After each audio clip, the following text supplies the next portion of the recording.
British వాడి పరిపాలనలో హిందువుల్ని, ముస్లింలని చేర్చడానికి హిందువుల మీద దాడులు చేసి, ప్రాణాలు తీసి, ఆస్తులు దోచుకుని, ఆలయాలు ధ్వంసం చేసి, మహిళలను చెరబట్టి, మతం మార్చి పెళ్ళిళ్ళు చేసుకుని, ఆ పైన వాళ్ళ చేత పిల్లల్ని కనిపించి, ఈ దేశంలోనే తమ సంతానం భవిష్యత్తులో నడుపుతారంటూ ప్రకటించినటువంటి బాబర్లు, అక్బర్లు లాంటి రాక్షసుల పేర్లని మన వీధులకి పెట్టి, తద్వారా మనం ఆత్మగౌరవం లేని వాళ్ళం, ఆత్మవిశ్వాసం లేని వాళ్ళం, మన తా ఏది మొత్తవ్వలు, మొత్తమ్మలని అన్యాయం చేసినటువంటి రాక్షసుల పేర్లనే వాళ్ళ నీడనే మనం బ్రతుకుతున్నాం.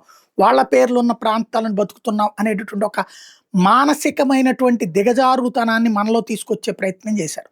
అది ఒకటి. రెండవది వాళ్ళ అహంకార ఆధిపత్య ధోరణిని రాజ్ భవన్ అంటే రాజరికానికి, రాజుగారి పరిపాలన బ్రిటిష్ వాళ్ళు.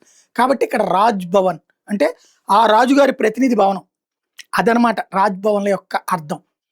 ఇదివరకు రాష్ట్రపతి భవన్ దగ్గర నుంచి ఇవన్నీ అట్లాంటి వాటిలో ఉంటే ఇప్పుడు పేర్లు మారుస్తా వస్తూ భారతీయ ఆత్మ వివిధ పేర్లకు పెట్టుకుంటూ వస్తుంది మోడీ సర్కార్. ఇప్పుడు తాజాగా ఈ రాజ్ భవన్ అనే గవర్నర్ల బంగ్లాలకి సంబంధించినటువంటిది కాస్త లోక్ భవన్గా పేరు మారుస్తూ నిర్ణయం తీసుకున్నది కేంద్ర హోంశాఖ. దాన్ని డైరెక్ట్గా ఆర్డర్లుగా కాకుండా గవర్నర్లకి ఆ లెటర్లు రాశారు, మీరు పేరు మారిస్తే బాగుంటుందని. ఇప్పుడు అనేక రాష్ట్రాల గవర్నర్లు పేరు మారుస్తున్నారు. అన్ని రాష్ట్రాలు మారుస్తారు, ఎందుకంటే అన్ని రాష్ట్రాల గవర్నర్లు బీజేపీ పాలిత గవర్నర్లే కదా.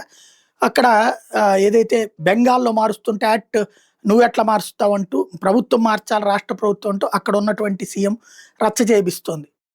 ఇక మిగతా ఐఎన్డీఏ పాలిత రాష్ట్రాల వాళ్ళు అట్లాగే చేయొచ్చేమో, బట్ గవర్నర్ ఇష్టం అక్కడ. అది రాబోయే రోజుల్లో మార్పు అన్నటువంటిది తీసుకొచ్చే ప్రయత్నం చేస్తోంది.